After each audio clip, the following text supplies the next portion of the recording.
Lumière et ombre. Petites histoires du soir pour adultes. Je suis AYE. Chaque jour, je vous apporte les récits cinématographiques les plus chaleureux. Regardons ensemble. Bonjour Annie. Aujourd'hui, Lumière et ombre a lancé des vidéos réservées aux abonnés. Ici, vous trouverez des séries télévisées de meilleure qualité, des documentaires et des films classiques. Nous espérons que vous nous rejoindrez nombreux. AYE vous attend ici. Festival de Cannes, France, 2016. C'est à nouveau le moment du Festival de Cannes. Aujourd'hui, le soleil brille de mille feux. Anne, avec son allure généreuse, se tient sur le balcon, sentant la brise marine souffler sur son visage. Elle lève joyeusement son appareil photo. Elle adore capturer les moments de la vie, que ce soit la surface scintillante de la mer, même la fourchette qu'elle utilise après le repas pour tremper dans la confiture de fraises. Tout devient le sujet principal des photos d'Annie. Mais Annie n'est pas la protagoniste de sa propre vie. Bien qu'aujourd'hui, la maison avec vue sur la mer, les festins de fruits de mer, tout cela soit grâce à son mari, Locke. Locke, qu'on pourrait qualifier d'homme d'affaires ambitieux. Ou, pour être moins flatteur, un homme qui ne respecte pas du tout sa femme, Annie. Même en vacances, il doit encore gérer son travail. Annie a passé toute la matinée à s'occuper de tout. Mais Annie sait bien que c'est ça, la vie. Son mari peut gagner de l'argent. Elle-même est une femme au foyer. Elle se souvient où ranger les affaires de son mari. Elle pense à lui acheter des vêtements. Elle prépare ses bagages. Être une bonne épouse, c'est tout ce qu'on lui demande. Comme son mari, Lockburn. C'est le grand investisseur qui devrait être sous les projecteurs. Et moi, je devrais être la femme derrière l'homme à succès. Le festival de Cannes vient tout juste de se terminer. Rock, en tant qu'investisseur, a décidé à la dernière minute de se rendre à Budapest pour explorer des remèdes alternatifs. Son vieil ami Jacob a décidé d'accompagner personnellement le couple, en apprenant qu'Annie n'était pas au courant. Jacob a spécialement acheté un remède de dire avant leur départ. Cette attention a surpris Anne pendant un instant. Après tout, même Locke n'y avait pas pensé. Il est un étranger, et pourtant, il s'est montré plus attentif que son propre mari. À leur arrivée à l'aéroport, l'équipage a informé que la pression dans la cabine augmenterait. Cela provoquerait des douleurs aux oreilles. Anne a donc décidé de sauter Budapest. Elle irait directement à Paris pour retrouver son mari. Le festival de cinéma venait de se terminer. Les billets de train sont difficiles à obtenir. Jacob a donc proposé de la conduire. Et c'est l'heure du repas. Après avoir pris la route, Jacques a emmené Annie directement au restaurant. Il est blogueur culinaire. Il connaît très bien de nombreux ingrédients, comme ce jambon accompagné de melon, qui permet de maximiser l'atmosphère des ingrédients. Et pour Annie, c'est la première fois. Se retrouver seule avec un homme autre que son mari est un peu gênant à cause de la différence de sexe. Mais en tant qu'amie de son mari, il devrait se montrer plus réservé et discret. Anne a du mal à trouver le juste équilibre. De plus, 8 heures de route passées avec l'ami de son mari, c'est un peu gênant. Mais cela procure aussi une petite excitation inexplicable. Le colis contenant l'argent liquide de Jacques a déjà été envoyé à Paris à l'avance. Il y a encore eu un problème avec la carte de crédit. Alors il a demandé à Annie de régler la facture de la chambre avec sa carte. En entendant cela, Annie n'a pas pu cacher sa surprise. N'était-il pas censé m'emmener à Paris? Faire un détour pour manger, passe encore. Mais pourquoi réserver un hôtel? Jacob avait pourtant une bonne raison. Paris est loin. Il faut toujours bien manger et boire avant de partir, et se reposer un peu. Même si elle se sentait un peu mal à l'aise, ils avaient chacun leur propre chambre. Après tout, c'était un ami de son mari, Locke. Il l'aidait en conduisant pour elle. Alors, mieux valait éviter les complications. Anne ne pouvait que se conformer en silence. Anne a découvert que le caractère de Jacques était totalement opposé à celui de son mari. Il ne planifie jamais strictement comme Locke. Et il ne force jamais les choses. Au contraire, il agit souvent sur un coup de tête. Quoi qu'il fasse, il le fait avec une certaine désinvolture. Jacob avance toujours en alternant pause et marche. Parfois, il descend de la voiture pour s'étirer ou fumer une cigarette. Ce qui fait partie de son voyage. Et même en conduisant, il ne reste pas concentré sur la route. Il préfère parler sans cesse des paysages qu'il voit en chemin. Mais honnêtement, Annie aime bien ce rythme-là. Tranquillement, sans trop de pression urgente. De toute façon, son mari doit rester à Budapest une journée de plus. Alors, autant s'arrêter tôt si nécessaire. Pendant ce temps, il peut profiter pleinement des paysages français. Sous la conduite de Jacques, Anne a découvert de vastes champs de lavande en fleurs. Elle a visité un aqueduc construit à l'époque romaine, et elle a appris une recette exceptionnelle de salade. Il suffit de cueillir des pissenlits sauvages, les mélanger avec un peu d'huile d'olive et des anchois. Puis ajouter du sel et du poivre. Et voilà un plat rafraîchissant. Ne vous laissez pas tromper par Jacques, le gastronome. Il peut aussi parler de l'histoire et de l'art avec éloquence. Voici la montagne peinte par Monet. Voici les ruines d'un château médiéval. Il décrit chaque paysage avec précision. Même les marques du temps gravées sur les vestiges.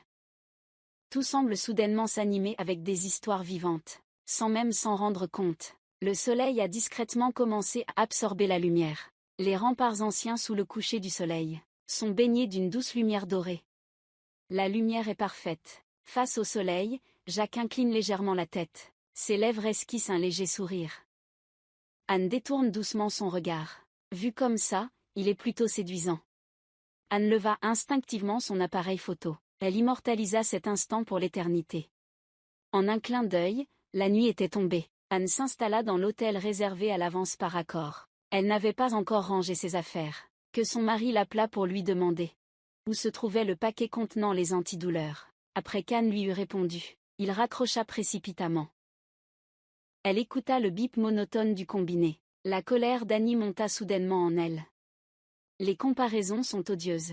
Ce vieux dicton est tout à fait vrai. Jacques l'homme. Au moins, en tant qu'ami, il me traite d'égal à égal. Mon mari, en revanche, commande. Il me traite résolument comme une servante. Ce manque de respect rend Annie plus malheureuse que jamais. Avant, elle savait quoi faire. Mais maintenant, en comparaison, il n'a vraiment plus envie de le faire. Jacques a réservé un restaurant chic pour ce soir. Annie a donc mis une robe de soirée pour l'occasion, mais en tant qu'Américain en vacances en France. Il ne comprend ni ne parle le français. Jacques a dû s'occuper de toute la communication et des commandes, mais Jacques ne l'a pas déçu. Les plats raffinés étaient particulièrement délicieux, et il a découvert les histoires derrière les mets. Dans leurs conversations animées, les souvenirs des anciens livres se dissipent peu à peu. Annie parle de sa fille Alex. Dans les souvenirs de Jacob, elle était une toute petite fille. Elle est maintenant devenue une jeune femme gracieuse. Elle a récemment obtenu son diplôme universitaire et travaille en Californie. Quand elle était petite, prendre soin d'elle à plein temps était presque une vocation. Mais maintenant qu'elle est adulte, elle n'a plus besoin de moi. Cela la rendait incapable de s'adapter pendant un moment. Son mari, Locke, ne lui accordait déjà pas de respect. Sa fille n'avait plus besoin d'elle. Alors, quelle était sa valeur? Elle se sentait toujours vide à l'intérieur. Jacques percevait la confusion dans ses paroles. Il ne lésinait pas sur les compliments. Il la trouvait belle et élégante, profitant du temps libre qu'elle avait maintenant. C'était une bonne occasion pour elle de se retrouver. Anne n'y voyait qu'un compliment de Jacques. Après tout, elle était d'âge moyen, et plus toute jeune. Comment pourrait-elle rivaliser avec ces jeunes filles des festivals de cinéma? Jacques secoua la tête. Ces filles ne mangent que de la confiture et des biscuits. Alors qu'Anne, elle, est une crème au chocolat, riche et savoureuse, un endroit où l'on veut toujours revenir. Jacques avait une grande confiance en lui, ce qui plaisait beaucoup à Anne en tant que femme. Mais cette remarque pleine de charme lui fit l'effet d'une douche froide. Elle n'avait pas oublié qu'elle avait un mari avec qui elle était mariée depuis des décennies. Elle changea donc de sujet, pour éviter de développer des sentiments inappropriés. Anne parla de la boutique de vêtements qu'elle avait autrefois gérée. Il aime bien étudier les tissus et les matériaux textiles.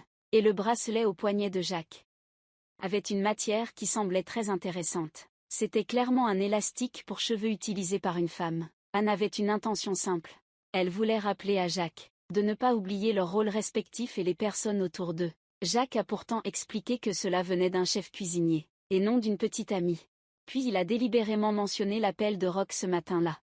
Les plaisanteries à double sens rappellent aux deux personnes de ne pas provoquer des situations inappropriées. Cependant, Jacob pense qu'il n'y a aucun problème avec cela. Un mariage si long a depuis longtemps perdu son amour, selon Jacob. Maintenant que les enfants ont quitté la maison, Anne devrait chercher un nouvel amour. Puisque maintenant ils sont loin de tout. Faire quelque chose d'amusant entre nous. Ce serait parfait.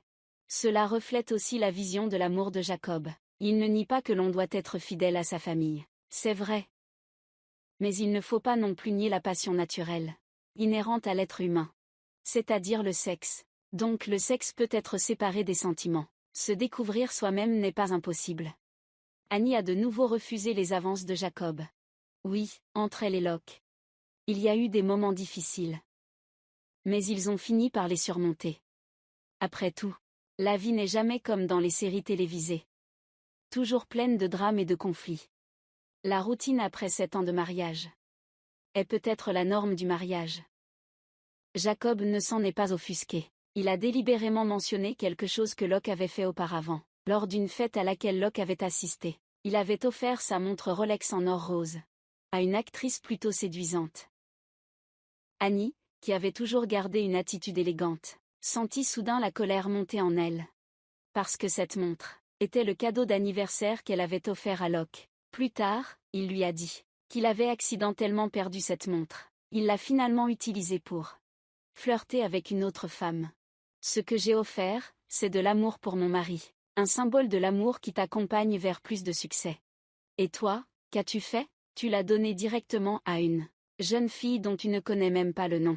Suis-je si insignifiante à tes yeux? Mes sentiments ont-ils si peu de valeur pour toi? Annie était tellement en colère qu'elle n'a dormi qu'à minuit. Quand le petit déjeuner est arrivé à la réception ce matin-là, il a vu le mot laissé pariage sur le plateau. Il n'a pas pu s'empêcher de sourire. Cet homme le mettait vraiment dans tous ses états.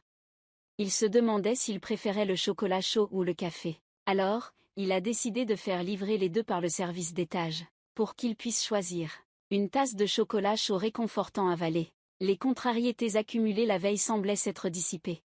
En ce moment précis, un homme attentionné prenait soin de lui. Pourquoi devrait-elle encore se tourmenter à cause des erreurs passées de son mari? C'est une perte d'énergie. Quant à son mari, Anne a toujours su au fond d'elle ce qu'il en était. Un homme riche et accompli ne manque jamais de petites aventures. Puisqu'elle profite de son confort matériel, elle doit en contrepartie fermer les yeux. D'ailleurs, un autre homme prend soin d'elle et lui montre de l'attention aujourd'hui, plein d'émotions. Cela apportait à Anne, mal à l'aise, un certain réconfort dans sa fuite. Après tout, il était plutôt beau. Mais Anne n'oubliait pas qu'elle était une femme mariée. Elle voulait établir des limites claires entre eux. D'abord, partager les frais à parts égales. Mais à peine avait-elle sorti sa carte de crédit, que Jacques se mit à hésiter. Balbutiant, en repensant au colis d'argent envoyé à Paris. Anne s'en est enfin souvenue. Il n'avait plus un sou en poche. Tous les frais devraient être avancés par elle. Anne tendit sa carte de crédit. Tout en soupirant intérieurement, Jacques était amusant, c'était vrai. Mais il n'avait pas beaucoup d'argent, c'était vrai aussi. Ce qu'elle n'avait pas prévu, cependant, c'est qu'ils en soient arrivés à une telle situation embarrassante. Et pourtant, Jacques lui demanda encore de l'accompagner chez lui. Nous sommes allés dîner dans un nouveau restaurant. Mais selon le plan, je devais déjà être à Paris hier soir. Je ne peux vraiment plus retarder.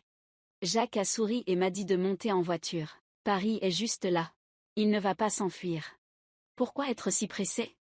Anne se souvient qu'elle a vraiment passé une bonne journée hier. Elle a cédé à contre-cœur tout ce qui était selon Jacques. Gastronomie et paysage, avec une touche d'amour et d'attention, ont composé le voyage le plus intéressant en France. Le voyage que je n'ai pas pu faire avec mon mari, s'est finalement réalisé avec un autre homme. En passant devant une supérette, Anne est entrée acheter son chocolat préféré. Et en sortant du magasin, elle est restée figée. Jacques et sa voiture ont disparu sans laisser de traces. Anne n'avait pas peur qu'il la laisse tomber et s'enfuit. Elle était juste un peu inquiète. Jacques, avec ses idées farfelues, était encore parti bricoler quelque chose. Et avec le temps qui passe, Anne devenait de plus en plus impatiente. Elle regardait le trafic animé par la fenêtre, commençant à regretter d'avoir eu un moment de faiblesse. Et d'avoir accepté la proposition de Jacques. Elle est déjà arrivée tard à Paris. Ajoutez à cela les soupçons indifférents de son mari, Luc. Non seulement elle est en retard, mais il y a aussi une pile de factures d'hôtels et de restaurants, que Anne elle-même ne peut pas expliquer.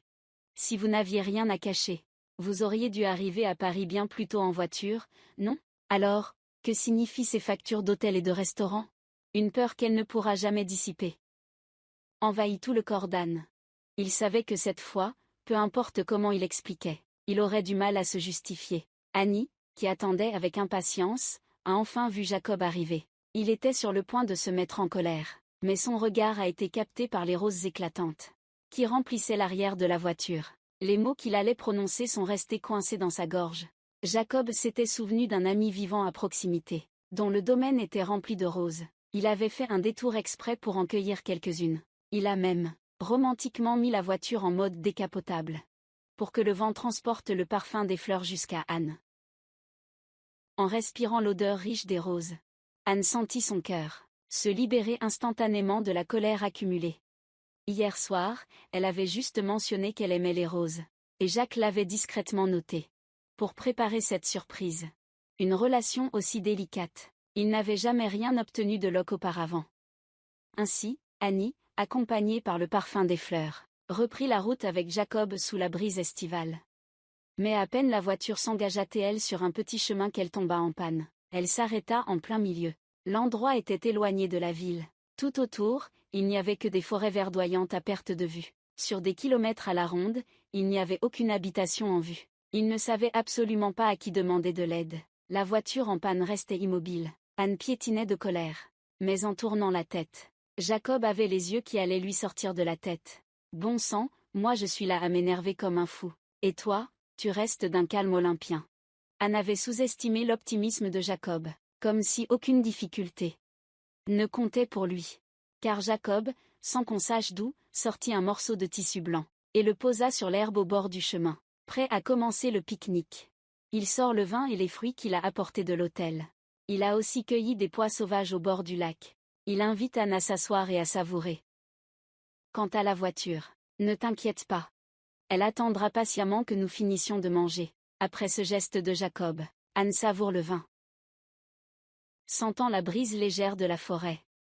L'anxiété d'origine s'est peu à peu apaisée, mais on ne peut pas laisser la voiture en panne sans rien faire. Après avoir mangé, Annie a découvert que le problème venait du ventilateur. Elle s'est souvenue d'une astuce apprise sur Internet. Après quelques manipulations, ce n'était pas totalement réparé, mais il était possible de rouler jusqu'à la station-service la plus proche.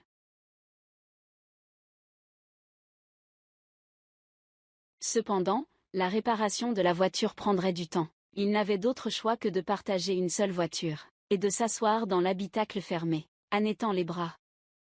Bon, maintenant ça devrait être calme, non? Un trajet d'une journée a déjà été retardé de moitié. Fais comme si cette voiture n'avait pas de porte, et que tu ne pouvais pas en descendre. Ne pense pas à manger ou boire. Conduis jusqu'à Paris, d'accord? Jacques sourit légèrement, sans répondre, quand il est arrivé à Lyon. Il a immédiatement garé la voiture devant le musée du cinéma. Et celui qui les accueillait était Martin, l'ami de Jacques. Anne a salué Martin. Jacques a alors appelé le guide, pour qu'elle accompagne Anne dans sa visite. Tandis qu'il avait des affaires à régler avec Martin, Anne n'a pas insisté, mais par une intuition propre aux femmes. Elle pense que leur relation n'est pas simple. Après avoir visité l'évolution centenaire du cinéma, Jacques emmène à nouveau Annie faire un tour du meilleur marché de France.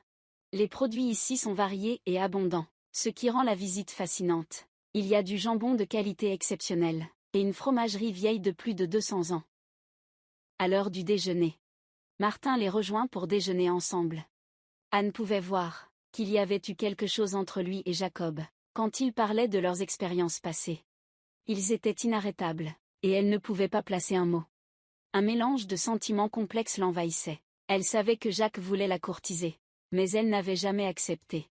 Mais s'il voulait la courtiser, pourquoi devait-il encore voir son ex-copine? Ainsi, non seulement il ne se respecte pas, mais en plus, il est injuste envers les autres. Il s'est soudain rendu compte qu'il avait surestimé Yage. En réalité, lui non plus ne respectait pas les femmes. Et pourtant, il ne pouvait pas simplement partir sur un coup de tête. Ce n'est que lorsqu'Annie a proposé une promenade que Yage a réalisé qu'il l'avait négligée. Il l'a immédiatement retenu, lui proposant de manger encore un peu. Mais les escargots à l'orange servis, bien que ce soit une spécialité locale, la texture était vraiment étrange. Anne, en grimaçant, l'a discrètement recraché. Partir était impossible, manger n'était pas agréable. Elle s'était vraiment laissée emporter. Accepter de venir ici. Anne réprima son agacement. Elle concentra son attention sur le châle de Martin. Il avait reconnu le motif cachemire du début du XIXe siècle. Martin et Anne s'y connaissent bien en textile. Ils ont donc proposé de visiter ensemble le musée des textiles à quelques rues de là. Quand Anne s'est retrouvée devant l'entrée du musée, elle était complètement perdue. Elle se sentait vraiment tiraillée. Elle n'avait pas envie d'accepter, mais ne le disait pas. Elle prétendait ne pas se soucier de Jacob, mais le voir plaisanter avec d'autres la rendait jalouse. Elle voulait partir, clairement. Et voilà qu'on m'a encore appelée ici. J'en ai vraiment assez.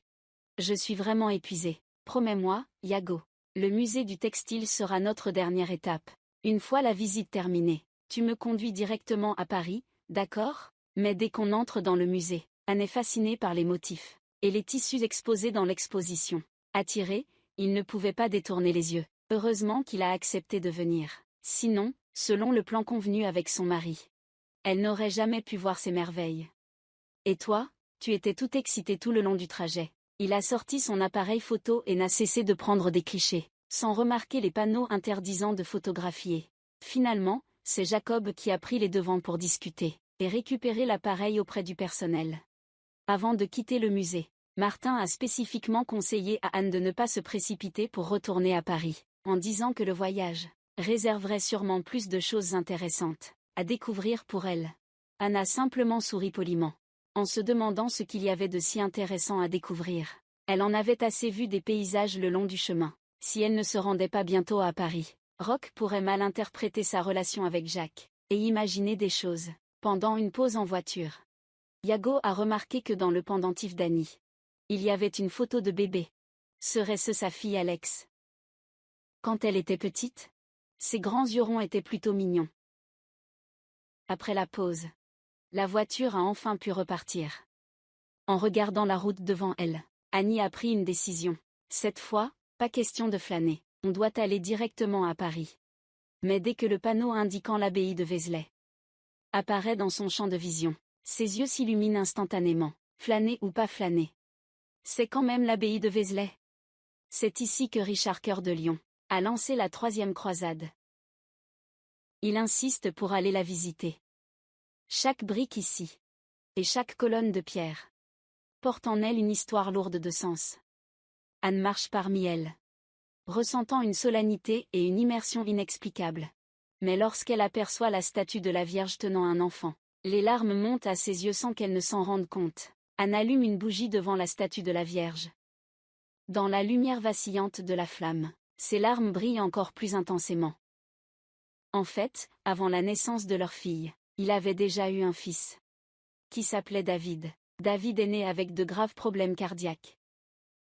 Dans sa courte existence, chaque minute était une lutte acharnée contre la mort. Mais il n'a tenu que 39 jours, avant de quitter ce monde pour toujours. Peu après la mort de David, son premier mari a demandé le divorce. À cette époque, Annie se sentait comme une coquille vide. Son fils et son mari l'avaient quittée. Elle ne ressentait plus aucune raison de vivre. Le monde n'était plus qu'une étendue de gris insensible. Jusqu'au jour où elle entra par hasard dans une église et aperçut la statue de Marie tenant l'enfant Jésus.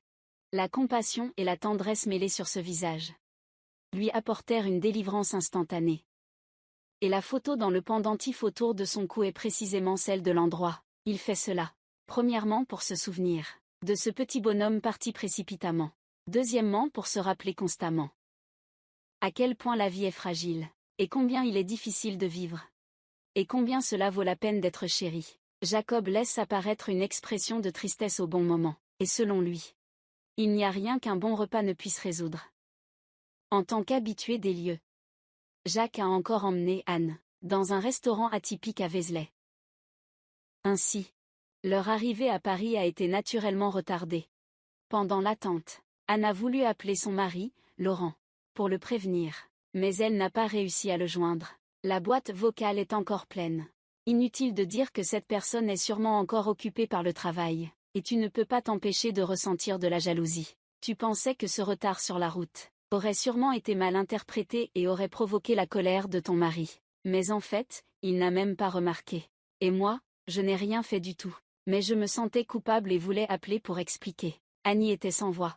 Après avoir raccroché, elle a décidé de se débarrasser de toutes ses pensées parasites. Profite bien, Jacques, du dîner que tu t'es préparé ce soir. Mais dès qu'il se retourne, il entend Jacques au coin, en train de téléphoner.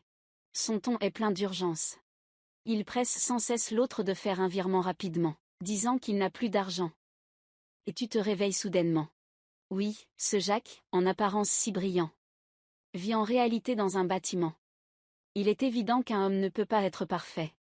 Comment pourrait-il être à la fois romantique et réussi? Ainsi, Annie était distraite toute la soirée. Elle regrettait d'un côté Jacques, et de l'autre, elle reprochait à son mari de ne pas assez s'occuper d'elle, jusqu'à ce que son mari appelle enfin. Annie a enfin pu respirer. Ce qui doit arriver arrivera toujours. Son mari, Luc, était déjà furieux. Anne doit quitter immédiatement le manoir. Elle doit se rendre à Paris sans attendre. Cependant, ces mots ont profondément irrité Anne, car le ton ressemblait à un ordre donné à une domestique. Ah, quand tu es occupée, tu oublies que tu as une femme qui t'attend dehors. Et quand tu te souviens, c'est forcément parce que j'ai fait quelque chose de mal, et tu décides de ne pas penser à ton mari pour le moment. Maintenant, rien n'est plus important que mon propre présent.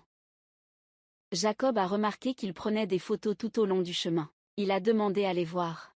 Après les avoir examinées attentivement, Jacob a complimenté Annie pour son œil capable de repérer les détails magnifiques, bien que ces photos ne montrent pas l'ensemble des choses.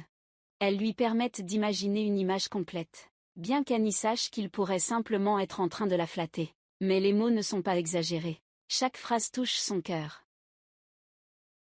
Anne ne nie pas que son mari, Locke, la complimente aussi. Mais chaque fois, il jette un coup d'œil rapide, et lâche un pas mal.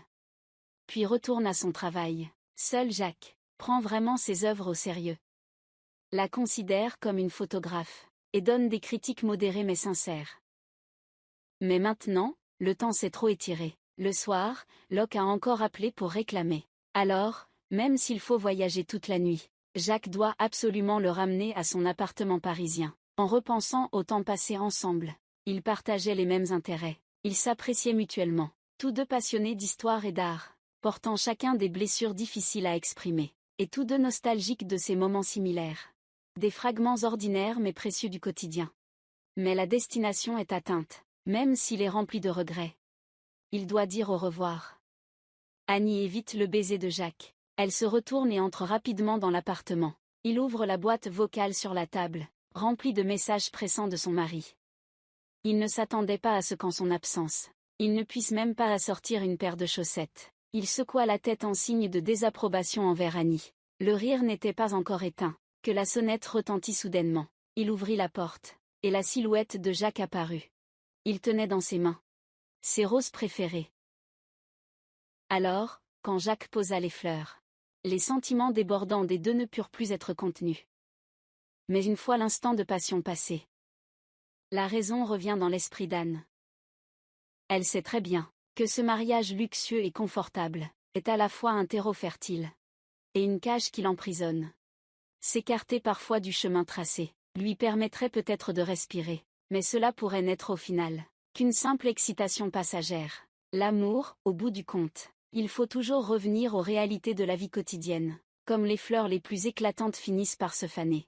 Je t'apprécie vraiment beaucoup. C'est une appréciation entre un homme et une femme, mais au-delà des sentiments, il y a le mariage, et il y a les responsabilités. Je ne peux pas faire ça. Annie a repoussé Jacques, mais Jacques n'a pas compris. Il a dit, il ira à San Francisco pour un déplacement le 15.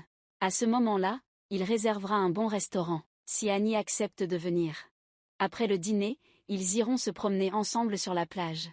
Le lendemain matin, le gouvernement ne sera pas encore revenu de son déplacement, mais Annie recevra une boîte de chocolat et de roses. Inutile de dire que c'est sûrement un cadeau de Jacques. Dans la boîte, il y aura aussi une invitation au restaurant, et des billets Ida, pour rembourser toutes les dépenses de ces 2 jours et 2 nuits. Anne utilise le bracelet que Jacques lui a offert, pour attacher un chignon Vivo. Il croque dans le chocolat, avec un regard déterminé. Peu importe si le 15, il honorera ou non le rendez-vous. Pour l'instant, la boîte de chocolat offerte par Jacques est tout simplement exquise. Fin de l'histoire.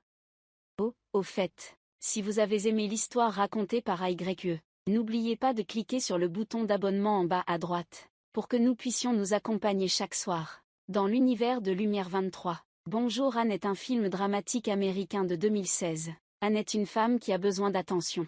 Elle a choisi un mari riche. Mais son âme est desséchée. Le cadeau d'anniversaire a été offert à quelqu'un d'autre par Locke. Les conversations quotidiennes se résument à des échanges de choses. Même ses oreilles ne sont pas aussi importantes qu'un appel de travail. Tous ces détails accumulés semblent donner à son changement de cœur une raison légitime. Mais comment dire? Personne n'est parfait. Tout le monde aime les fleurs éclatantes. Tous aiment sa beauté éphémère. Cependant, quand les fleurs tombent, on réalise à quel point la matière nourricière est lourde. Il est impossible pour un homme d'être à la fois romantique et réussi. T'aimer pendant 10 ans comme au premier jour. C'est comme si une femme pouvait rester éternellement jeune. Toujours avoir 18 ans. Tout a deux faces. Tout se développe de manière relative. Et plus on pense, dans une relation de couple, le plus important est le développement équilibré des deux parties. À différents moments, dans des environnements différents et dans des situations diverses, il faut constamment se rencontrer et se fondre. Tu as ta carrière, et j'ai mes objectifs. Chacun ne se mêle pas des affaires de l'autre, mais se soutient silencieusement. Récemment, les films des membres de Lumière et Ombre, la série télévisée japonaise Mon histoire est longue. Une explication très détaillée a déjà été publiée. Pour plus de contenu passionnant, nous vous invitons à devenir membre. Rejoignez les étoiles de la galaxie.